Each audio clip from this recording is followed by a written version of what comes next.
மறுபடியும் முதல்ல இருந்தா அப்படிங்கிற மாரி தான் இருக்கும். நாங்க பாடியில அந்த திருவிழாவுக்கு தான் வந்திருந்தோம். ஆல்ரெடி ஒரு டைம் விசிட் பண்ணிட்டோம். இது எப்பவுமே வந்துட்டு திருவிழா முடிஞ்சதுக்கப்புறம் பார்த்தீங்கன்னா, 3 நாள் கம்பல்சரி எப்பவுமே அந்த செட்டப்ஸ் எல்லாம் இருக்கும். கேமா இருக்கட்டும், கடைங்களா இருக்கட்டும் எல்லாமே இருக்கும். சரி அதுக்காகவே நாங்க வந்துட்டு லாஸ்ட் நாள் எப்பவுமே போறது தான். ஏன்னா மத்த டைமோட இப்போ கொஞ்சம் ஃப்ரீயா இருக்க மாரி இருக்கும். எல்லா பொருளையும் பார்த்து வாங்கலாம்.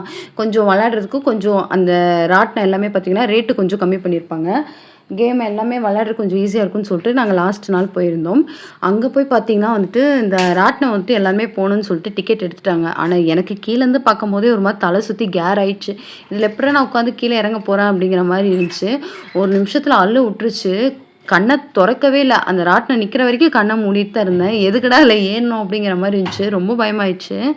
யாரெல்லாம் இதில வந்துட்டு போயி அ பயந்து ஃபீல் பண்ணியிருக்கீங்கன்னு சொல்லிட்டு கமெண்ட் பண்ணுங்க. யாருக்கெல்லாம் இந்த ராட்டினம் புடிக்கும்னு சொல்லிட்டு கமெண்ட் பண்ணுங்க.